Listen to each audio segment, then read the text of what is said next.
de hoje voltando às origens da filosofia.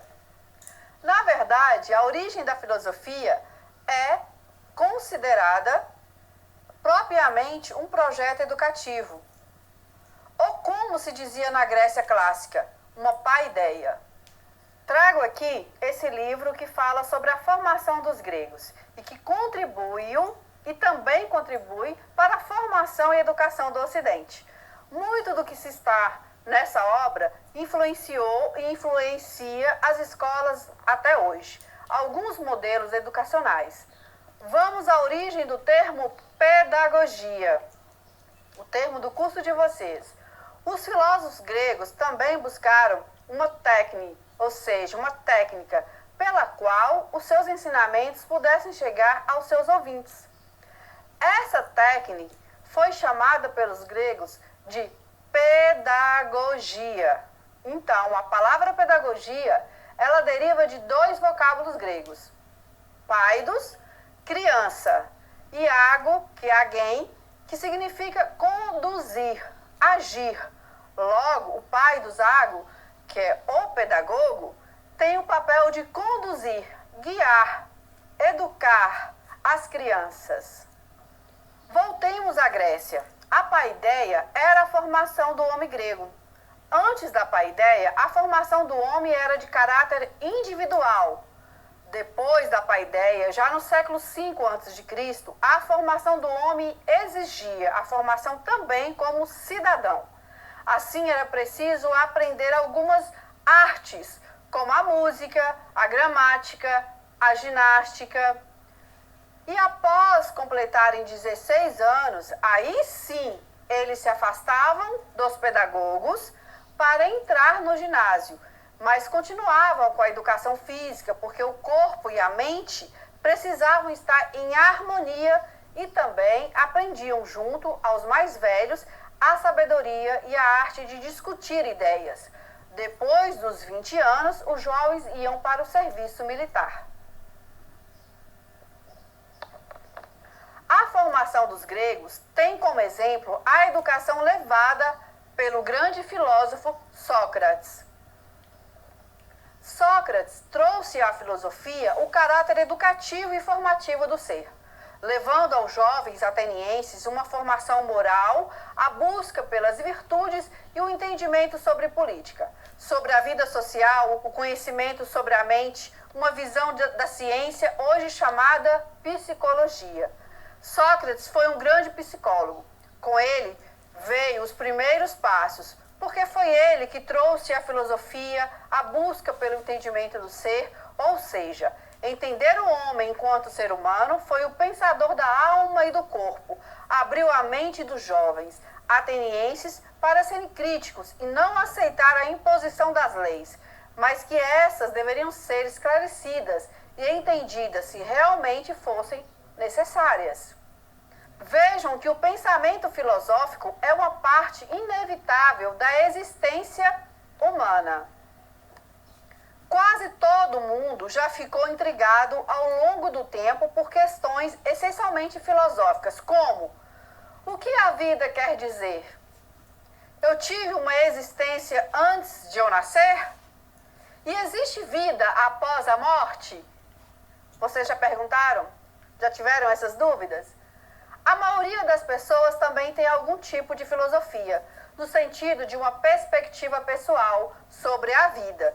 Mesmo a pessoa que afirma que, considerando questões filosóficas, é um desperdício de tempo, esta está expressando o que é importante, que vale a pena ou valioso. Ao estudar filosofia, as pessoas podem esclarecer o que elas acreditam e podem ser estimuladas a pensar sobre questões de elevado teor. Uma pessoa pode estudar filósofos do passado para descobrir o que e o porquê eles pensavam, como eles fizeram, o que valor seus pensamentos tinham em sua própria vida. Há pessoas que simplesmente gostam de ler os grandes filósofos, especialmente aqueles que também foram grandes escritores. A filosofia teve e tem enorme influência na nossa vida cotidiana. A própria língua que falamos, utiliza a classificação de termos derivados da filosofia. Por exemplo, as classificações de substantivo e verbo envolvem a ideia filosófica de que existe uma diferença entre coisas e ações. Se perguntarmos qual é a diferença, estamos começando uma investigação filosófica. Olha, cada instituição da sociedade é baseada em ideias filosóficas, visto serem estas embasadas sobre a égide das leis, como é o caso do governo, a religião, a família, o casamento, a indústria, negócios ou a educação. Diferenças filosóficas levaram à derrubada dos governos, mudanças drásticas nas leis e a transformação dos sistemas econômicos interiores. Tais mudanças ocorreram por quê? Porque as pessoas envolvidas tinham certas crenças sobre o que é importante, verdadeiro, real e significativo, e sobre como a vida deve ser coordenada. Estão entendendo, gente? Vamos lá. Sistemas de ensino seguem as ideias filosóficas de uma sociedade sobre o que deve ser ensinado às crianças. Traçando o objetivo e finalidade para tal ensino, as sociedades democráticas salientam que as pessoas aprendem a pensar e fazer escolhas para si mesmas. Sociedades não democráticas desencorajam tais atividades e querem que seus cidadãos entreguem e subjuguem seus próprios interesses aos do Estado. Os valores e habilidades ensinadas pelo sistema educacional de uma sociedade, portanto, refletem ideias filosóficas do que é importante para a própria sociedade. Para entender melhor o processo de educação, vamos compreender a teoria de Platão e de Aristóteles sobre a questão do conhecimento e suas formas no que diz respeito sobre como saber o que é verdade ou falso.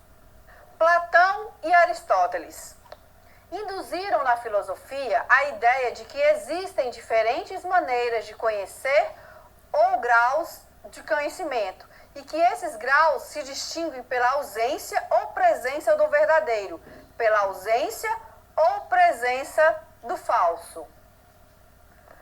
Platão distingue 4 formas ou graus de conhecimento, que vão do grau inferior ao superior: crença, opinião, raciocínio e intuição intelectual. Seriam esses 4 graus.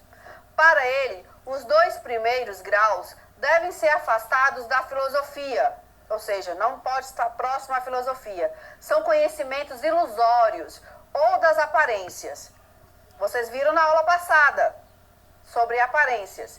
Somente os 2 últimos devem ser considerados válidos, que seriam o raciocínio e a intuição intelectual. Platão, o primeiro exemplo do conhecimento puramente intelectual e perfeito, encontra-se na matemática, cujas ideias nada devem aos órgãos dos sentidos e não se reduzem a meras opiniões subjetivas. O conhecimento matemático seria a melhor preparação do pensamento para chegar à intuição intelectual das ideias verdadeiras, que constitui a verdadeira realidade. Platão dizia, quando ele fez a academia, quando ele criou a academia, na entrada da academia ele colocou uma mensagem.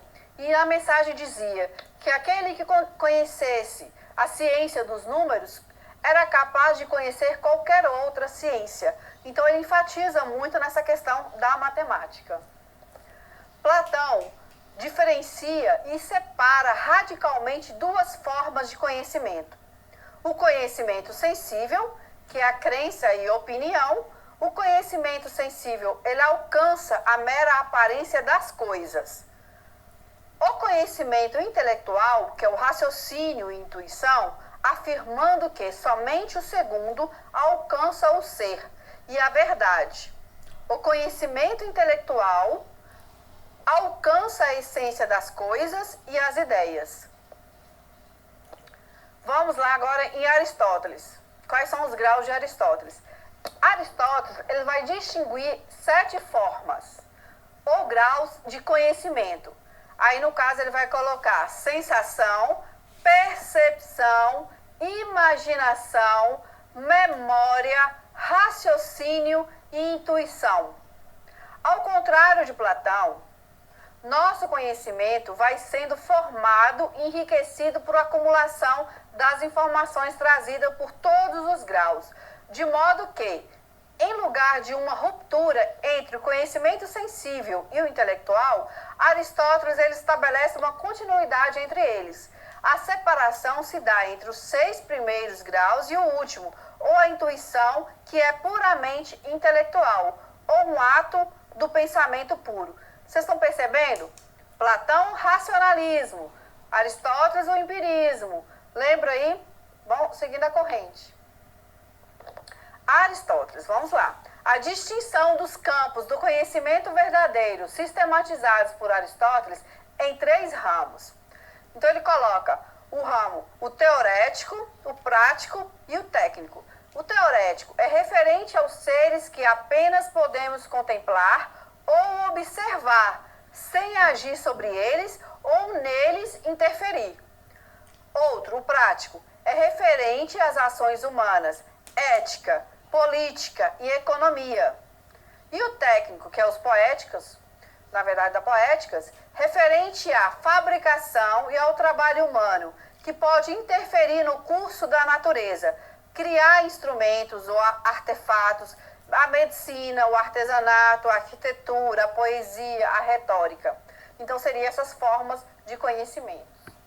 Falar da importância do ensino da filosofia é pensar na luta pela autonomia do pensar. É procurar uma mudança cultural, mudança de visão do mundo e mais mudanças de paradigmas. É através da educação que podemos educar, orientar, acompanhar, nortear. Mas o mais importante é fazer com que o indivíduo coloque para fora as potencialidades que se encontram dentro dele. Como fazia Sócrates? Através da maiêutica. A forma que ele encontrou de trazer à luz o conhecimento, o parir das ideias. Assim, ele parecia com sua mãe, que era parteira. Com a filosofia, podemos ter a experiência dos pensamentos filosóficos. É como poder movimento a construção do conhecimento, de forma crítica às questões do cotidiano, onde o indivíduo pode refletir sobre suas ações, sua vida, seus sentimentos. Alguns pensadores, de alguma maneira, influenciam a educação, como está no caderno didático de vocês. Cito aqui muitos filósofos, na tentativa de oferecer uma resposta plausível ao problema enfrentado. Guiaram suas reflexões para um ou mais campos do saber. Na perspectiva desses pensadores, é bastante provável que o caminho para o conhecimento do homem e do mundo atual possa estar disseminado nos mais diversos campos da experiência humana.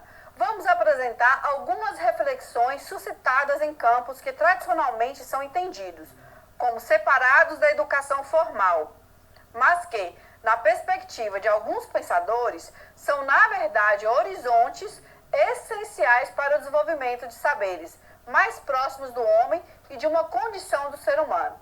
O campo estético, o ético e o político constituem, de certa maneira, a formação humana. O que é feio? O que é belo?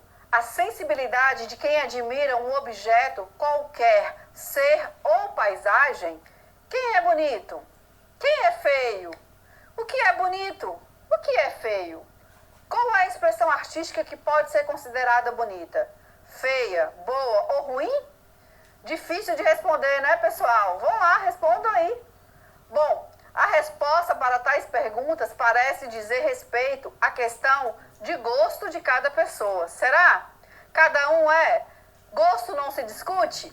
O certo é que todas as vezes que observamos algo, sentimos e escutamos qualquer coisa, os nossos órgãos sensoriais produzem informações para o nosso cérebro, que rapidamente processa, nos proporciona uma interpretação sobre o que nos cerca. Geralmente, essa interpretação ela pode nos levar a um sentimento de prazer, aprovação, reprovação, nojo, beleza, feiura. E isso tudo ainda depende de como a nossa sociedade percebe as coisas e de como nós observamos da sociedade esses significados. Assim, as ideias de belo, feio, bom, ruim estão intimamente ligadas à cultura a qual pertencemos. Arte, do latim, significa arte, significa o ato de fazer. Para os gregos antigos, a arte significava o domínio do ser humano de uma ou mais técnicas. Deriva daí a ideia de que saber fazer algo muito bem feito é uma arte. Por exemplo, a arte da guerra, a arte da política, a arte de fazer parto, da medicina, do direito.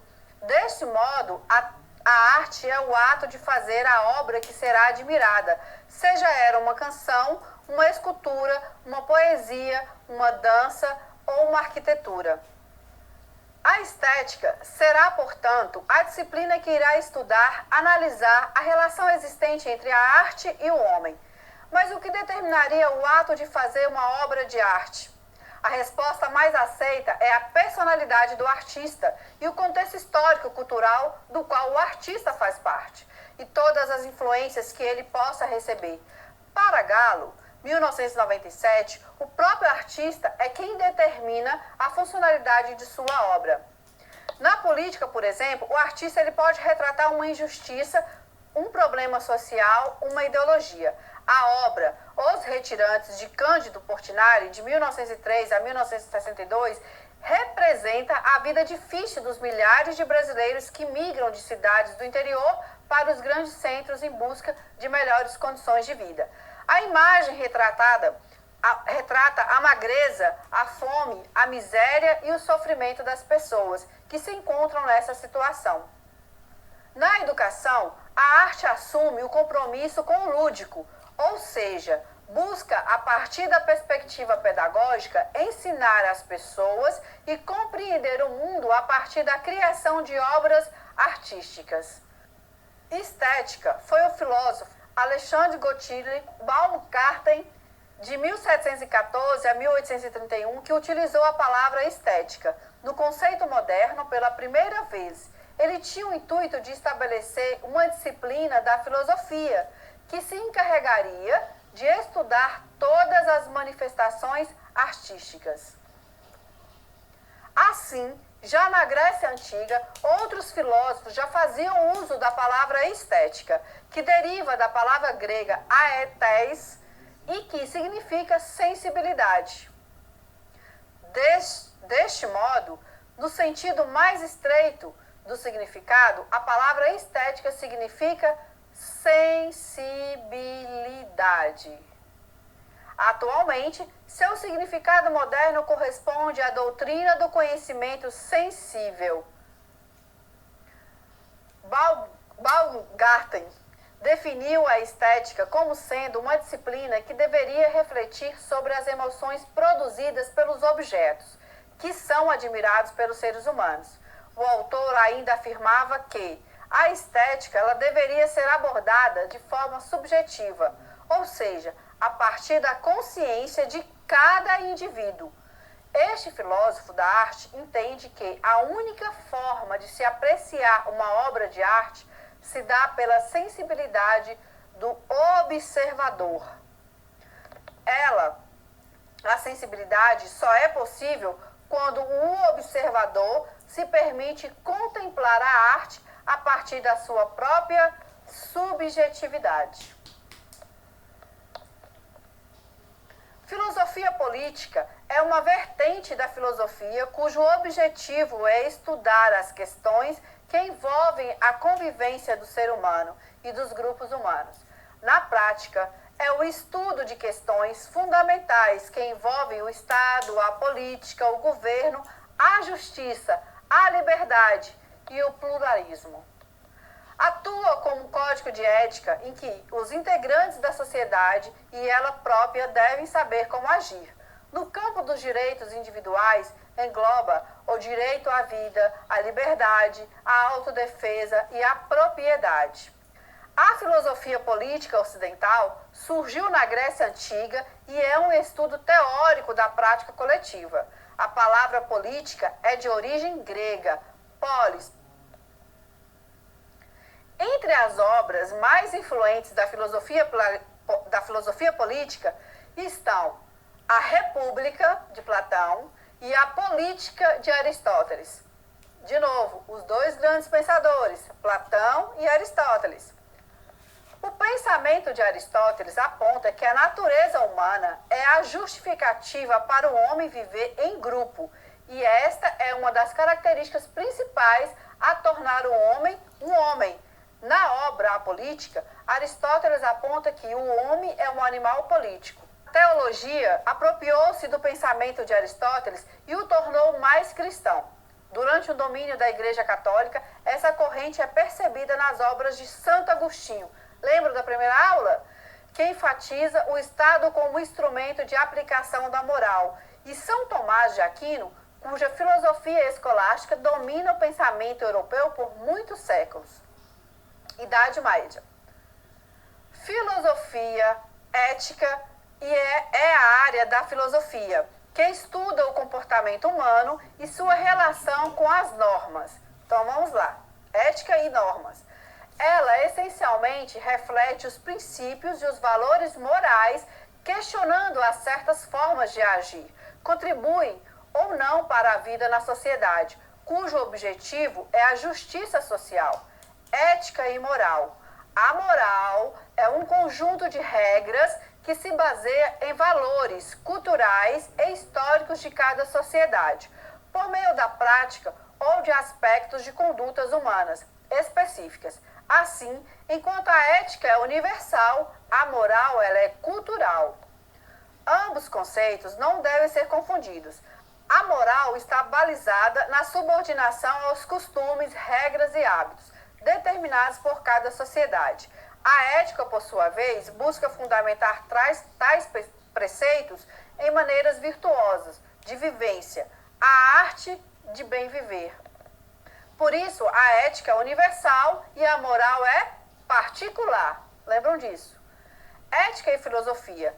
Desde a antiguidade, os filósofos, estudiosos e pensadores tentam compreender e analisar os princípios e os valores de uma sociedade e como eles ocorrem na prática. Podemos citar vários pensadores que vêm, em distintas épocas, refletirem sobre a ética. Os pré-socráticos, os sofistas, Aristóteles, Platão, Sócrates, os estoicos, os pensadores cristãos, Kant, Spinoza, Nietzsche, dentre outros pensadores. E assim vai, até os dias de hoje. Sócrates é conhecido como o pai da moral. Para ele, a ética é racionalista, uma vez que se fundamenta na razão. Platão deu continuidade a essa ideia. Para Kant, a ética baseava-se em imperativos categóricos, que são as condições necessárias para desenvolver a ética. Ética a Nicômaco. Vamos entender um pouquinho de Aristóteles. Aristóteles, para quem o homem é bom, feliz, é o que tem bons hábitos. Partilhou da mesma reflexão do seu mestre Platão acerca do racionalismo ético. Aí, nesse ponto, eles casam bem. Através da sua obra Ética a Nicômaco, uma importantíssima obra acerca do comportamento humano, Aristóteles reflete sobre a felicidade e o que é necessário para que a mesma seja alcançada. Lembrando que a felicidade consistia não na obtenção de bens, mas no fato de um homem ter uma vida virtuosa, baseada no pensamento pelo bem coletivo e justo. Ou seja, não é só ter, é ser. Ética profissional. Uma vez que a ética tem como finalidade a obtenção do bom funcionamento social, cada segmento profissional tem como dever respeitar e refletir a maneira de desenvolver o seu ofício, pensando justamente na vida em sociedade, em detrimento de benefícios próprios. Vamos lá. O significado da palavra ética. Ethos é um vocábulo grego e ethos é modo de ser, caráter, enquanto forma de vida adquirida ou conquistada pelo homem. A ética é norma, é aquilo que deve ser. Morada do homem. A ética é como se fosse essa morada do homem. É aquilo que o acolhe, o protege, o tranquiliza diante de um mundo muitas vezes ameaçador. Ética. A ética como morada humana não está pronta, está sempre em construção. O homem ele vai tornar habitável a casa que constrói para si.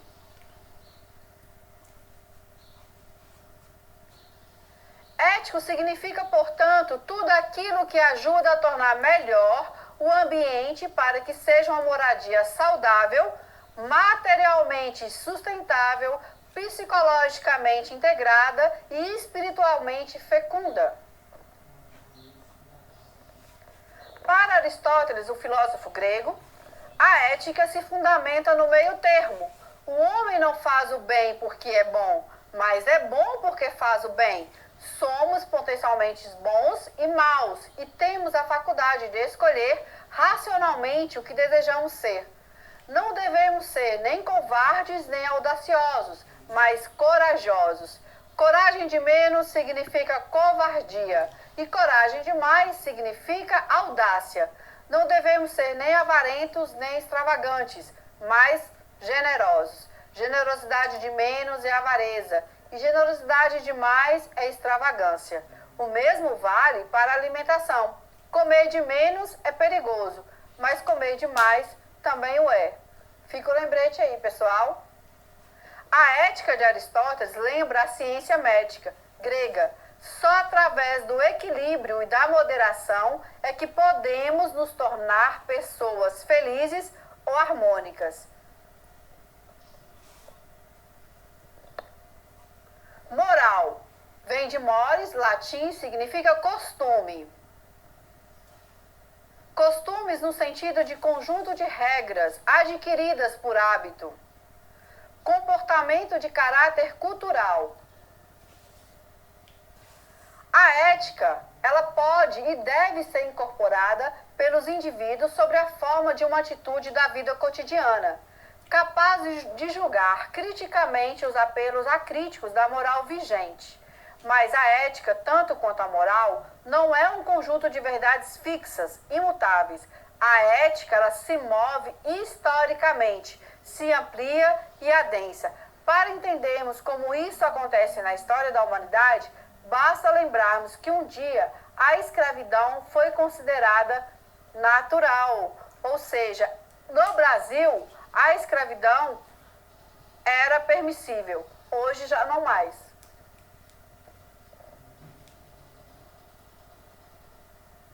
A ética tem sido o principal regulador do desenvolvimento histórico-cultural da humanidade.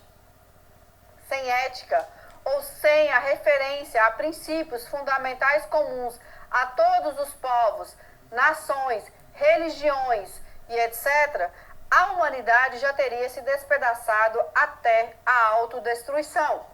Podemos perceber que o ambiente que vivemos, onde não há respeito e os valores da ética, há conflitos internos sérios. Então, a ética vai regular a nossa vida social. Então, vamos à historinha, pessoal? Vou apresentar esse livrinho, que ele é muito interessante, é uma maneira lúdica de vocês compreenderem um pouquinho mais sobre a ética.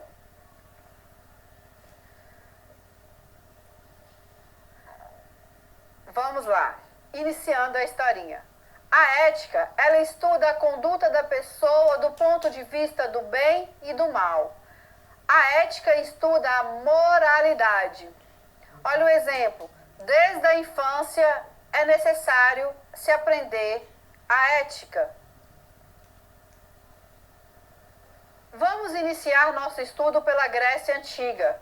Pois bem, os antigos filósofos gregos achavam que a sociedade inventa o que é certo e o errado, e a pessoa acaba tendo de aceitar tal invenção. Ou seja, antes não tinha banheiro. Hoje, com o passar do tempo, a sociedade vai melhorando, cria-se o espaço para as necessidades biológicas. Eles entenderam assim porque notaram que cada povo inventava a moral que desejava ou que lhe era necessária. Então, antigamente se comia de uma forma mais primitiva. Hoje nós temos uma mesa para comer, sentar à mesa. Era senso comum que a pessoa deveria então ser educada desde o nascimento. Isso lhe possibilitaria ter uma boa moral. E aí tem um exemplo do cachorrinho. Quando a gente educa, ele é diferente daquele que não é domesticado. Surge Sócrates e desafia os ensinamentos dos velhos filósofos. Ele disse que a pessoa sabia o que era bom ou mal por si mesma, que isso fazia parte dela, e que ensinar as coisas morais não é garantia suficiente. O filósofo entendia que cada pessoa busca aquilo que é bom para ela. A pessoa sente o que é correto, belo, aprazível, edificante, mesmo que ninguém fale a ela sobre isso. Sócrates, de fato, foi o fundador da moral. E aí nós temos uma ponte, um caminho, e aí a ponte está quebrada, mas ele viu que tem um caminho para se chegar a uma casa de chocolate. Ou seja, todo mundo já nasce sabendo o que é bom. E a gente vai procurar aquilo que é bom. Mas a pessoa deve ter ciência daquilo que está fazendo para poder estudar a moral em sua vida, para avaliar o resultado de sua ação. Ou seja, colhemos aquilo que plantamos. E o livre-arbítrio? Sem a liberdade de decisão, a pessoa nada mais é do que escrava de alguma moral fabricada. Estamos presos. Com o livre-arbítrio, a pessoa pode ir, vir, pensar, fazer, pode entender melhor a moral que existe nela. Vamos agora considerar as principais opiniões sobre a moral. Primeira, a questão do hedonismo, que acha que a pessoa age em direção a um prazer imediato, que é a alegria, alívio às dores, amor e liberdade. Outro princípio, o utilitarismo, a busca egoística do prazer individual, cada pessoa obtendo vantagens individuais dentro de um equilíbrio, mas o que mais interessa é o objetivo de cada pessoa. Stuart Mill afirmou que a pessoa virtuosa associa seu interesse ao interesse dos outros. Assim, pode agir colocando seu prazer no bem da coletividade.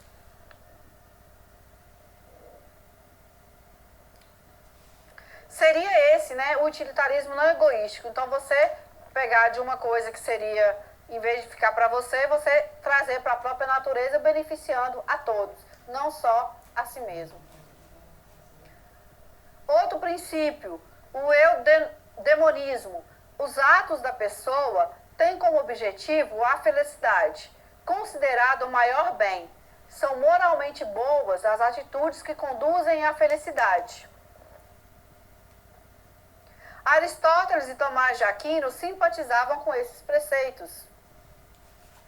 Mas Aristóteles admitia que ter o conhecimento da verdade das coisas é fundamental para a felicidade. Quando se conhece o caminho certo, chegamos ao nosso destino.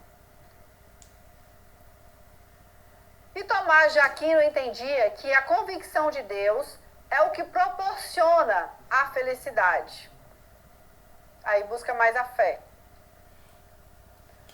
Outro princípio, o estoicismo, diz que a pessoa deve deixar os prazeres e se dedicar à moderação, à apatia, à indiferença. A alma em harmonia saberá proceder bem. Bom, nos dias que nós estamos vivendo, às vezes é melhor nos afastarmos dos problemas e das confusões para não tumultuar a nossa consciência, a nossa tranquilidade. A insensibilidade aos problemas diários da vida é uma boa atitude para alcançar esse objetivo.